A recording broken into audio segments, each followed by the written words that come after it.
Mateus capítulo 7, versículo 21. Nem todo aquele que me diz, Senhor, Senhor, entrará no reino dos céus, mas apenas aquele que faz a vontade do meu Pai que está nos céus. Muitos me dirão naquele dia, Senhor, Senhor, não profetizamos em teu nome? Em teu nome não expulsamos demônios? E não realizamos muitos milagres? Então eu lhes direi claramente, nunca os conheci. Afastem-se de mim, vocês que praticam o mal. Algumas versões diz, vocês que praticam a iniquidade. Vamos orar a Deus. Meu Deus e meu Pai, cremos, Senhor, que há uma unção do Teu Santo Espírito, a presença do Teu Santo Espírito aqui neste lugar, e que quando o Teu Espírito está, Senhor, Ele traz a revelação da Tua palavra. Que nós venhamos, Pai, ser confrontados nessa noite com situações nossas, Pai, e que possamos, Senhor Deus, olhar para esse texto que o Senhor nos dá e recebê-lo com alegria no nosso coração, sabendo que é a palavra de vitória, sabendo, Senhor, que é uma palavra dada pelo Senhor, pelo Teu Filho Jesus Cristo, para uma igreja que quer chegar aos céus. Muito obrigado, Senhor, que possamos compreender o que o Senhor tem para nós nessa noite. Amém. Amém? Você pode tomar assento, querido, em nome de Jesus. Amados, eu tenho meditado, tenho estudado um pouco esses textos aqui do livro de Mateus, capítulo 5, o capítulo 6 e o capítulo 7. E esses textos são maravilhosos. Amados, eu compartilhava essa semana com a Rose que eu poderia pregar toda a minha vida. Um pregador poderia pregar toda a sua vida utilizando esses 3 capítulos de Mateus. Ele é conhecido como o Sermão da Montanha. O que estava acontecendo ali? Jesus havia visto que havia uma grande multidão que o seguia, e Jesus precisava ensinar algumas coisas para aquelas pessoas. Como você, querido, você vem na igreja, você participa do grupo caseiro para aprender algumas coisas. Eu tenho certeza que cada um de nós aqui na nossa caminhada, desde que você começou uma caminhada com Cristo, desde que você teve o seu primeiro contato com a Bíblia, talvez seja há 20 anos atrás, talvez seja 30 anos atrás, talvez seja há um ano, talvez seja menos, mas eu tenho certeza que quando houve esse contato com a Bíblia, por mais que tenha sido um pequeno versículo que você se ateve nele, que você estudou ele, eu tenho certeza de uma coisa, que você aprendeu alguma coisa, que você cresceu um pouquinho. É ou não é verdade? Todos nós crescemos um pouquinho quando começamos a analisar as Escrituras Sagradas e trazer para o nosso contexto. E aqui, amados, eu não sei se é só comigo que aconteceu diversas vezes já, ou talvez com os amados irmãos já tenha acontecido, algo de parecer o seguinte, que as Escrituras Sagradas são meio confusas. Você já não pensou isso algumas vezes? Já essa nuvem já não assombrou seu coração? De que vê um texto onde a Bíblia diz o seguinte, que é a vontade de Deus, lá em Pedro ele fala que é a vontade de Deus que todos se salvem. E aí nós vamos para o Evangelho de Mateus aqui, e nós vimos ali Jesus dizendo que é muito difícil se salvar. Os discípulos dizendo para Jesus, aquelas pessoas que estavam ali seguindo Jesus, perguntando para ele, Senhor, mas como é que é essa situação aí? O que é preciso fazer para ser salvo? E havia muitas dúvidas no coração deles, e aqui nesse texto Jesus chega ao ponto de dizer assim: muitos chegarão na minha presença e dirão: Senhor, em teu nome eu profetizei, em teu nome eu expulsei demônios, em teu nome eu fiz muitos milagres, Senhor. E aí a gente vê Jesus dizendo assim: olha, ainda assim, eu falarei para essas pessoas: aparta-te de mim, não vos conheço.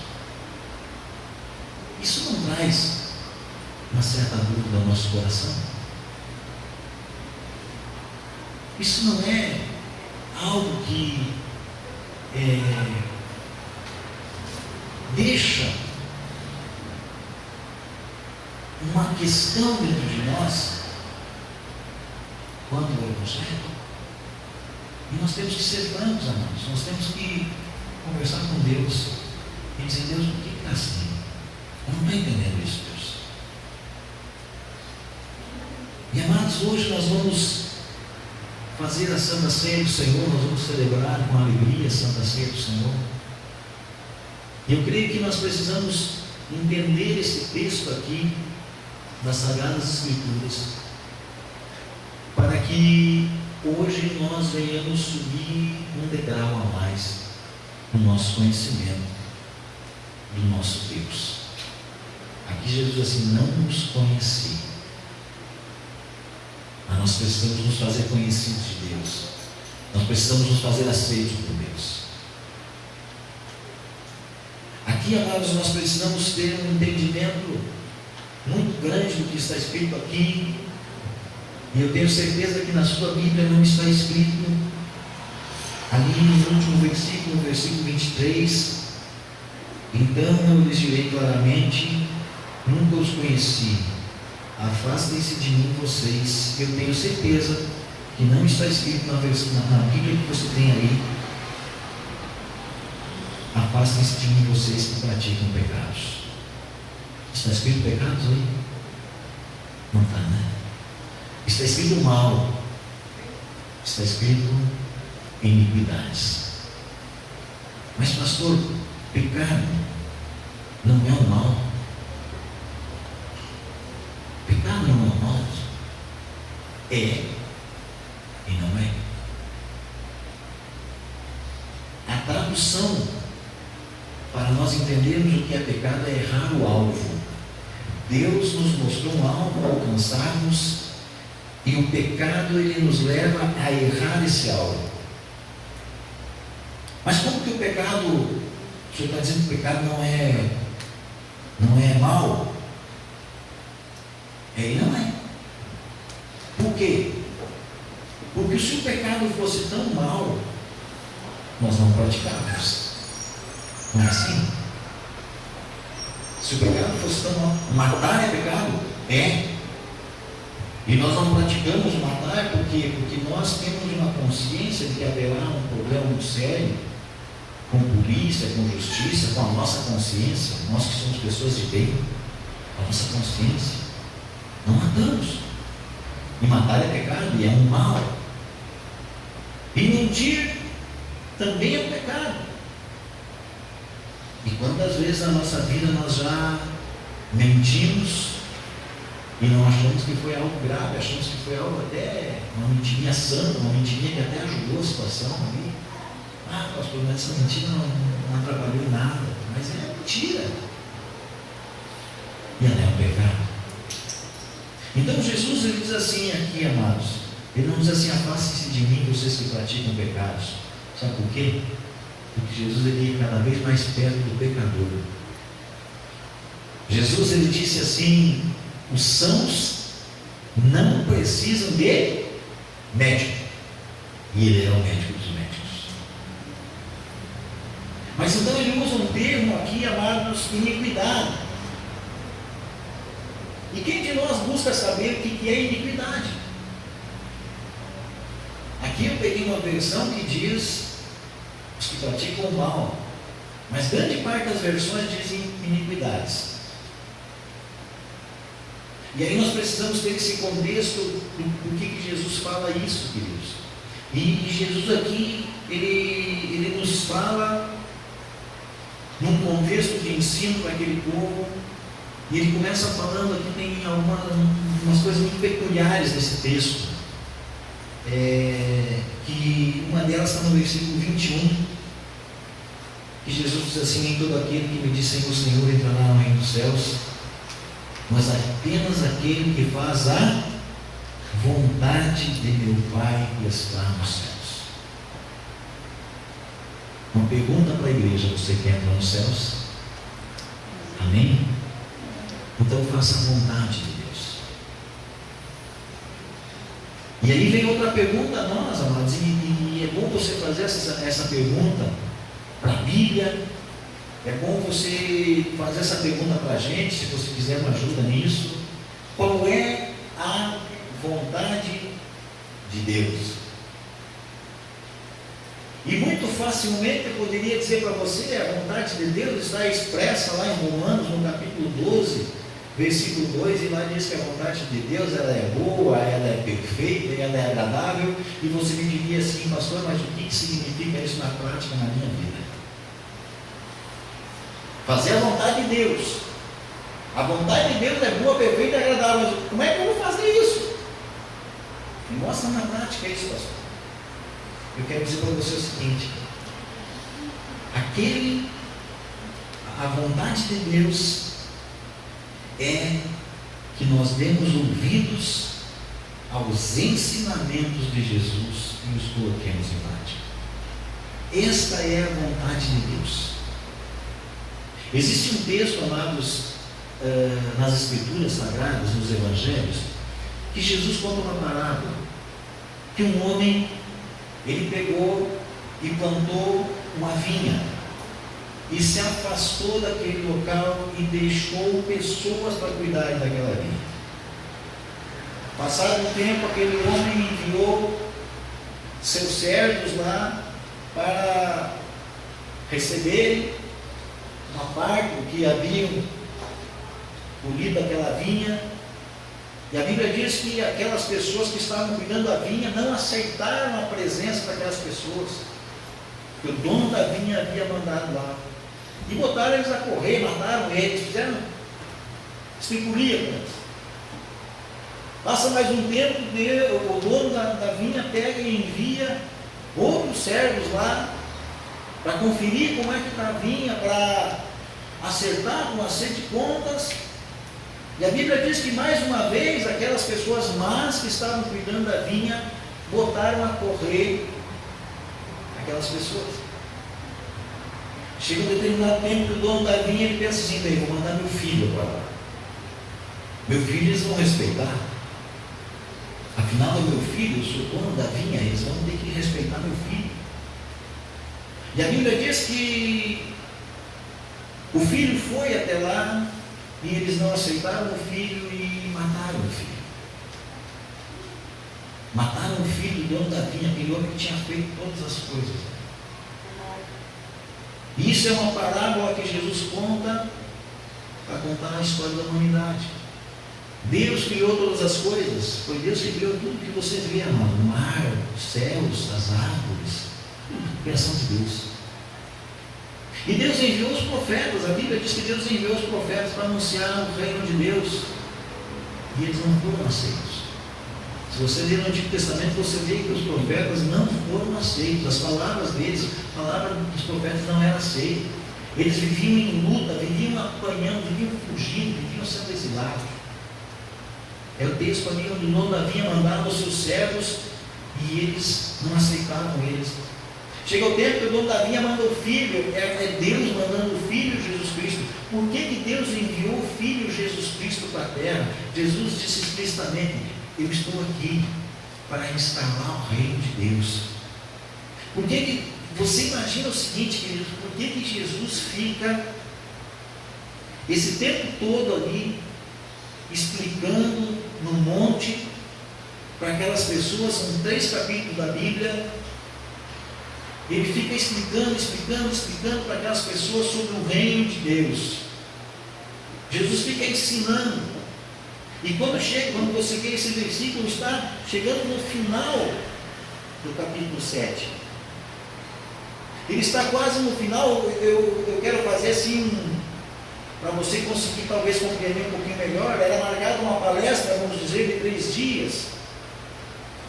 E já foi o primeiro dia, o capítulo 5, já foi o segundo dia, o capítulo 6, e já está no terceiro dia, no capítulo 7, mas nós já estamos lá às 5 horas da tarde.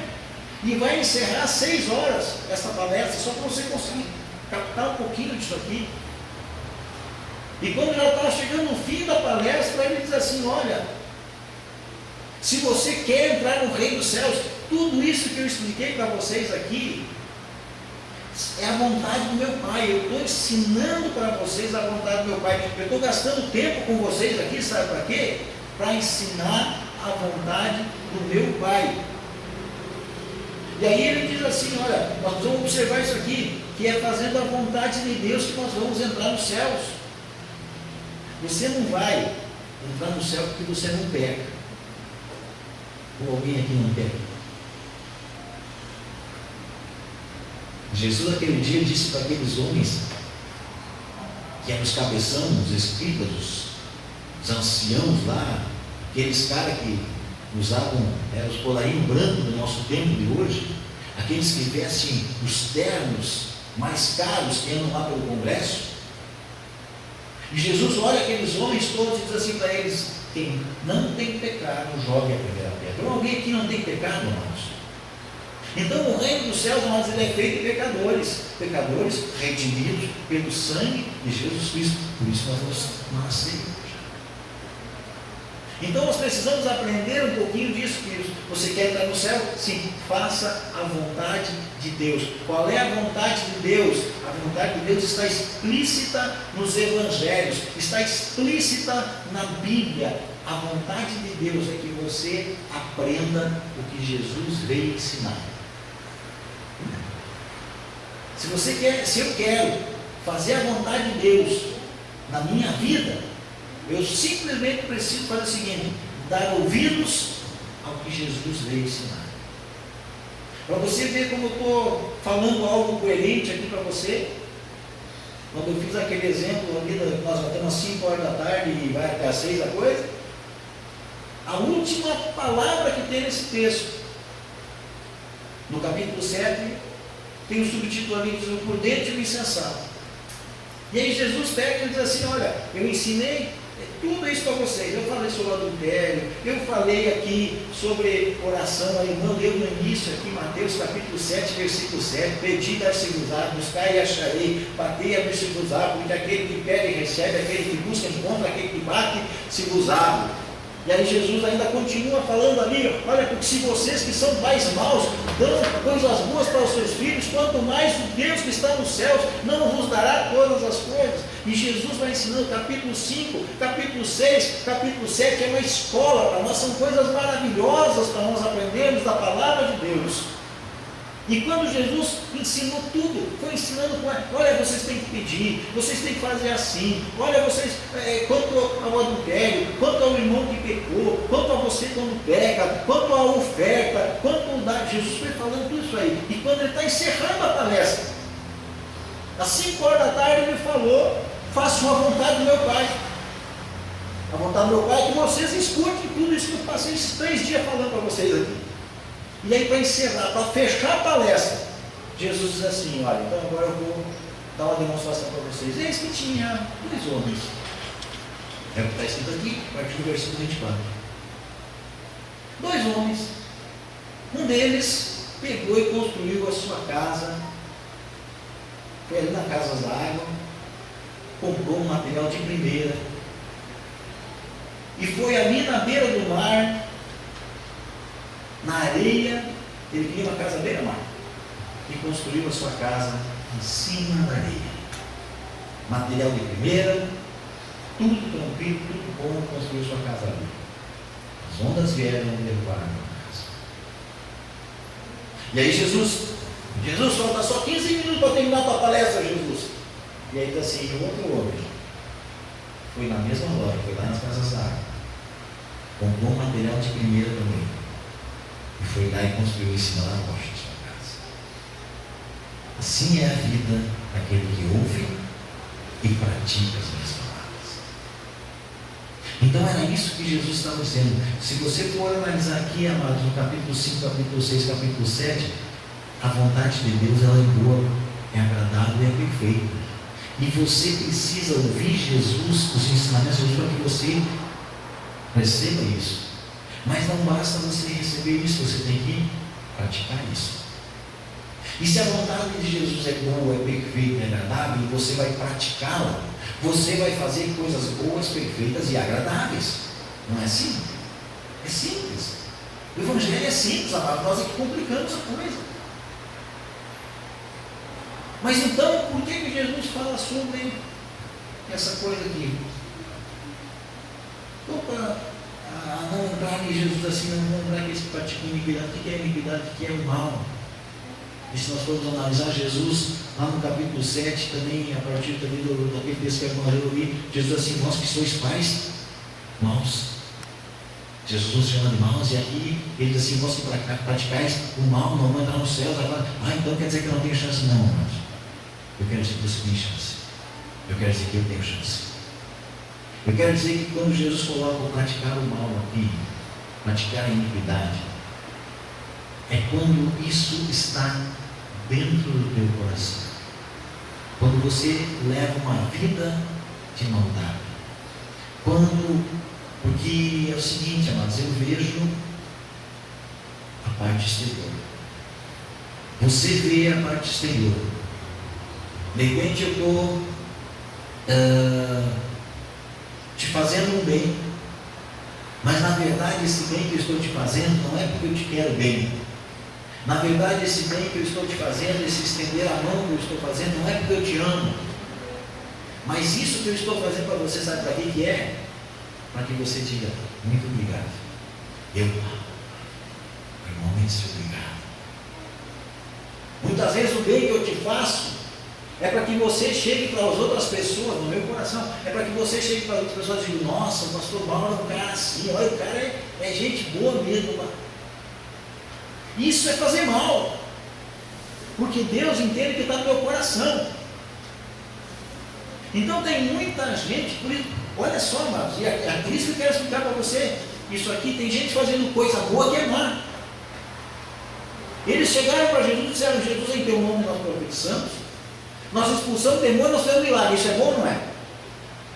Mas o que estava no coração deles?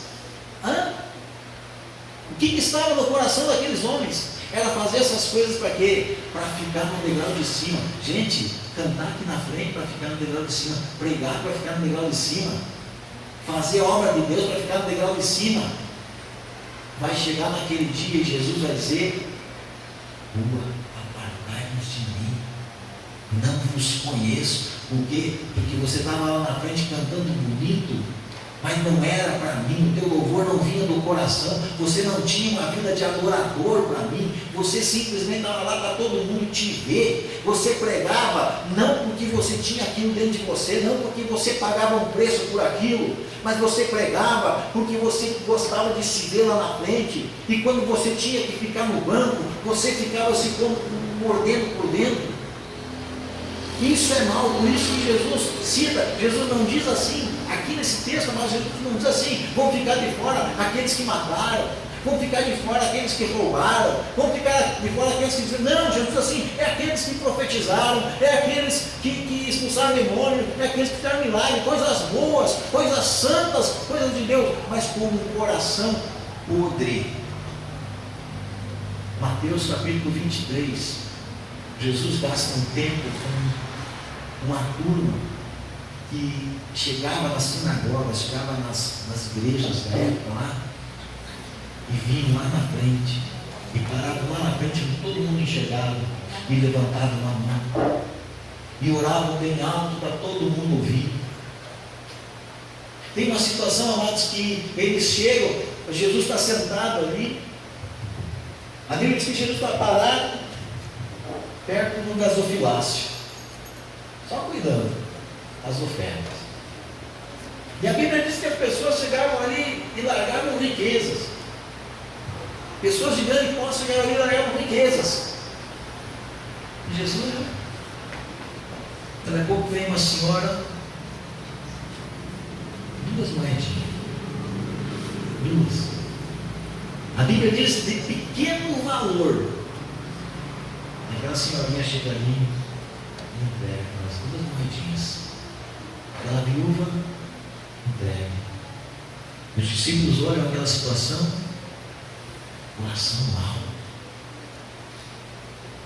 Judas, um dia, quando aquela mulher derramou aquele vaso de alabastro de um óleo puríssimo, de um unguento puríssimo sobre Jesus, ele diz assim: isso não faz isso pode ser vendido e ter dinheiro para dar para os pobres. E Jesus diz assim: os pobres sempre tereis convosco.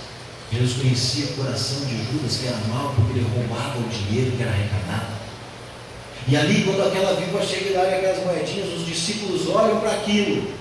E Jesus olha e diz assim: esta deu muito mais do que os outros, porque os outros deram para mostrar, os outros deram do que não lhes fazia falta. Chega na igreja e dá um carro, e vai lá na frente e dá um carro para o pastor, para todo mundo ficar sabendo que o pastor não tinha carro, ganhou o carro do fulano e tal.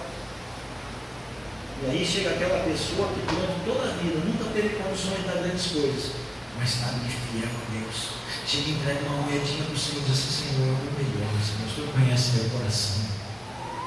É disso que Jesus está falando, Deus. Jesus está falando do interior. Jesus está falando do que nós fizemos, e não interessa o que fizemos, amado. Você pode estar sempre usado por Deus: mas eu não faço nada na igreja, eu não canto na igreja, eu não varro na igreja, eu não prego, eu não faço nada. Amados, Deus quer te usar lá onde você está. A irmã falou no início do culto aqui: nós temos usados quando nós estamos fora da igreja, não dentro da igreja. Aqui todos nós passamos perfume para vir hoje. Todos nós tomamos um banho para estar aqui hoje. Aqui é gostoso de nos abraçarmos, é gostoso de nos amarmos aqui, amados, mas e lá fora?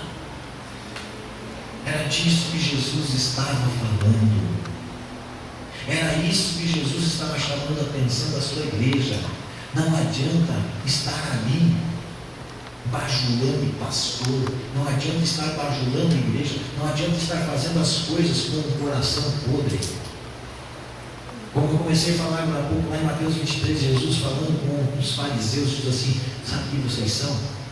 Vocês são túmulos caiados. Sabe o que é isso? É um túmulo. Você vai no cemitério. Normalmente, se você for no cemitério ali perto do dia 2 de novembro, né? Estão tudo bonitinho os túmulos, pintadinho, ajeitadinho, florzinha de plástico, de matéria. Agora estão fazendo umas outras mais tecido, que dura mais, os túmulos pintados, tudo limpinho. Mas por dentro tem o quê? Morto. Por dentro tem morto. Se você tiver a possibilidade a mais de passar um dia num cemitério, que você tenha ali do lado e tal, participar de algum enterro, alguma coisa lá, e você tiver a possibilidade de passar perto de uma carneira, uma gaveta, como chama, de alguém que foi enterrado um dia, 2 dias antes, você passa e você vê um monte de bichinhos lá de fora, mosquitinhos, mosquinhas. Por mais que feche bem, eles isolam ali com cimento, mas o cheiro vai vir daquele bichinho, vai lá, porque ele sempre cheira, lá dentro tem coisa morta. E Jesus diz assim: podres, caiados. Então, queridos, que você e eu sejamos encontrados diante do Senhor com um coração puro, com um coração que, quando nós damos um copo de água para alguém, nós estamos fazendo o melhor, nós estamos dando aquele copo de água para aquela pessoa porque nós estamos declarando amor àquela pessoa, não porque nós poderemos receber algo em troca nem dele e nem de Deus, mas que nós possamos: Deus, eu quero ter um coração tão puro, eu quero ter um coração abençoador, como está aqui nesse texto, eu quero fazer a tua vontade. O que você pensa que Deus enviou o Filho dele, Jesus Cristo, para morrer aqui para ganhar alguma coisa? Para ele ganhar. Jesus morreu para me conquistar para ele. Meu Deus, que conquista que Deus tem. Que conquista. Um ser que valia um pouco menos que nada. E a Bíblia diz que Deus deu Jesus para nós enquanto nós éramos inimigos de Deus. Hoje nós somos amigos, é amiguinho. Aí, pelos amigos nós fizemos algumas coisas, não fizemos? Pelos amigos nós abraçamos, lembrando do dia do aniversário, lembrando de mandar uma mensagem. Antigamente a gente ia lá na casa do fulano, hoje ficou mais barato. Mandar uma mensagem, não precisa levar presente. Naquela época a gente tinha que dar um abraço e dar um presentinho. Mas com os amigos. E a Bíblia diz que Deus deu Jesus para nós quando nós éramos inimigos de Deus. Então, queridos, que fique gravado na nossa mente e no nosso coração a mensagem dessa noite. Fazer a vontade de Deus é ouvir o que Jesus nos ensinou. É entender, é buscar isso aqui, é praticar isso aqui que Jesus nos ensinou. Fazer a vontade do meu Pai. É ouvir Jesus. Se você não puder ler toda a Bíblia, eu creio que todo mundo pode, mas tipo assim, se ater mais, estudar um pouco mais, estude 5, 6 e 7 de Mateus. Aí é maravilhoso, é uma enciclopédia, é uma lição de vida para nós. E aplicar isso aqui na nossa vida. Para não sermos considerados como aquele homem que construiu sobre a areia. Então fazemos a vontade de Deus, ouvir o que Jesus veio ensinar. E não praticar a iniquidade, não praticar o mal, ou seja, tudo que eu venha fazer, seja de um coração bom, seja de um coração abençoador, não seja de um coração falso, não seja de um coração mentiroso. Compreendeu? Você conseguiu pegar isso hoje? Amém? Subimos mais um degrau hoje. Então agora, queridos, eu gostaria de que você prestasse atenção um pouquinho lá nós vamos cear dentro de alguns instantes. E quando falamos em salvação, a gente tem que estar atento que é pela fé em Cristo Jesus, é pela fé no que Jesus fez lá na cruz do Calvário e morreu por nós. E eu creio nisso, eu creio que Ele morreu por mim lá também, eu sendo nada, mas Ele morreu para que eu tivesse alguma chance na minha eternidade de não passar no inferno. E isso é pela fé, não é pelo que eu possa fazer para Deus, não é pelo que eu possa mostrar, eu não quero mostrar nada. Agora, com a fé que eu tenho nisso, eu vou por amor fazer algumas coisas. É diferente de fazer para mostrar. Não, eu recebi, agora eu quero fazer, então eu vou lá. Mas o apóstolo Paulo fala lá em 1 Coríntios, no capítulo 11. Se você tiver sua Bíblia, você pode abrir. 1 Coríntios, capítulo 11.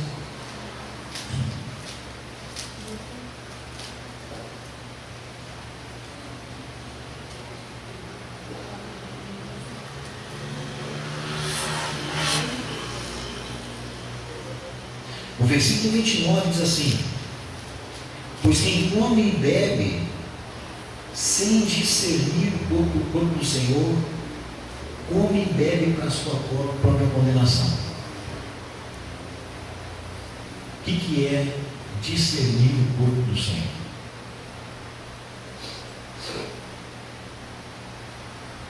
É saber, amados, é crescer um pouquinho como nós crescemos hoje. Discernir o corpo do Senhor é aprender na palavra de Deus. Queridos, quantas vezes eu já vi situações de irmãos que chegaram para nós que não faziam a ceia, porque o pastor deles tinha proibido eles tomar a ceia porque eles haviam errado, ou haviam feito coisas absurdas, que ao meu ver são absurdas, mas eram condenados por isso. E a ceia é um alimento, é que nos fortalece. E se eu estou fraco, se eu errei, estou fraco, eu preciso tomar ceia. E aí muitos justificavam de não tomar ceia, porque tem que discernir o corpo, ou seja, eu tenho que andar com uma vida reta, eu tenho que ser o bonequinho do presente, sabe? Não faço nada errado. Gente, isso não existe. A pessoa mais santa que você puder conhecer na sua vida, ela erra também. E se ela não erra por fora, ela erra por dentro, porque ela se orgulha desse santo. Amado, discernir o corpo é eu pegar esse cálice na minha mão e eu pegar esse pão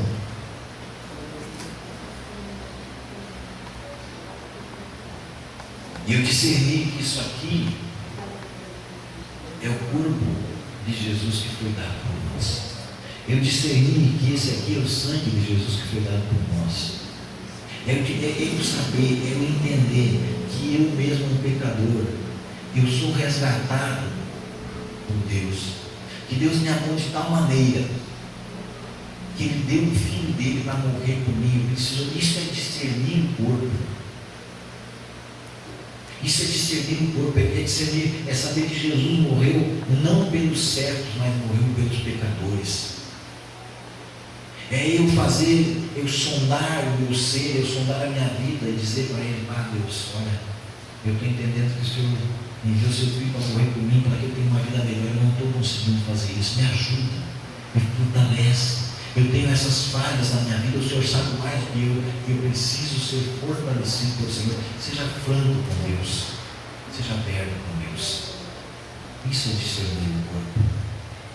Discernir o corpo é discernir o que significa a vinda de Jesus Cristo, é discernir o que significa a morte de Jesus Cristo, é discernir o que significa a ressurreição de Jesus Cristo.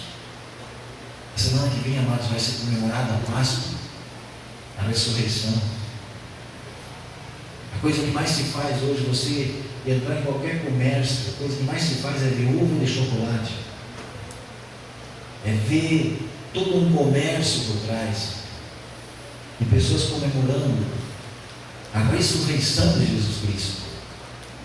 E aí um dia eu perguntei para uma pessoa, um amado, e talvez porque essa mensagem é ouvida em vários lugares pelo mundo, talvez vá servir para alguém.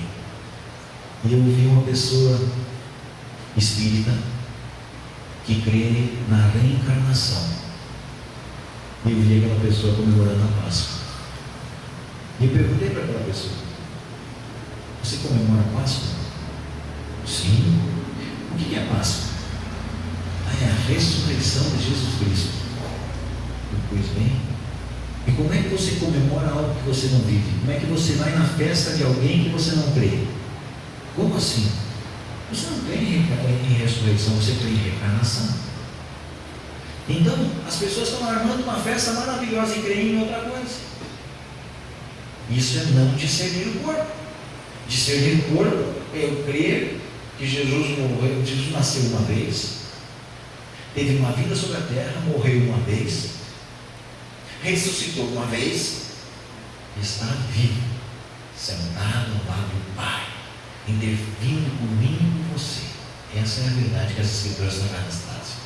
Isso é discernir o corpo. Amém?